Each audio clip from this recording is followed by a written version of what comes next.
Hi guys, Phil McGilvray here, founder of Grandma's Jars and passionate budget coach. In today's video, I am talking to you about how do you budget to an uneven income. And more specifically, I'm talking about how do you budget when you're a shift worker or you receive penalty rates for overtime and so on. How do I budget when I'm not quite sure what my income's going to be on a month-to-month basis? Now, there are two strategies that I use with my clients in this situation. The first one is, and you look at my lovely chart here, you can see we've got January, February, March, April through to December, and each column here represents a month's pay. So how much do I get paid in a month? Now, you can see that January we've got quite a bit of pay, February not so much, March I've circled because March is our lowest pay in the entire year. So if we go out throughout the entire year, March is our lowest pay there. Now, where you see this green line, and I'm really sorry if you're colorblind, but we've got this green dotted line across here.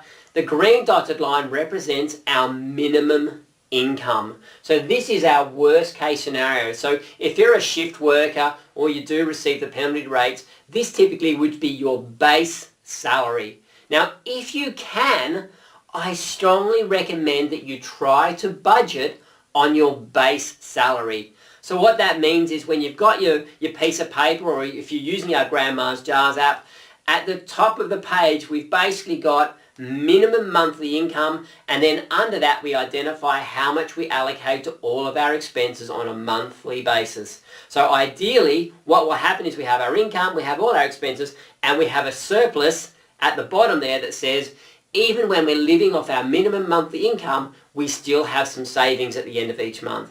Now that is the ideal scenario, because every single month that we have where we earn a little bit above this green line means that we've actually got surplus funds, and those surplus funds can be put aside into savings or paying off debt or having fun, but it's surplus funds that comes after all of our expenses are covered. However, I know that most people cannot do that.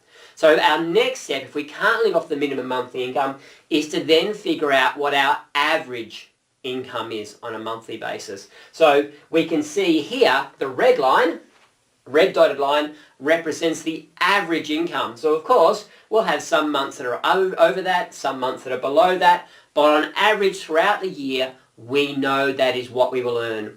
So in this instance, what I suggest you do is you go back, calculate your average monthly income, and then work out your budget from there. So let's just say we have $4,000 monthly income, then we need to make sure that our allocation to all our future expenses is less than $4,000 so that we do have a surplus at each month.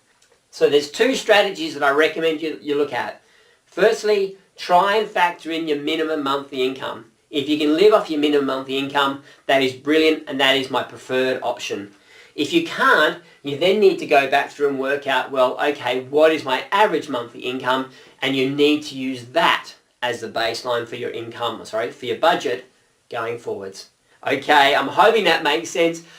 This is just one in a number of videos that we've got. There are plenty more coming. We are passionate about what we do, so please subscribe to our YouTube channel. We would love to show you more of the experience and the expertise and the little strategies that we've been using with our clients over a 15-year period. So please subscribe to our Grandma's Jars YouTube channel.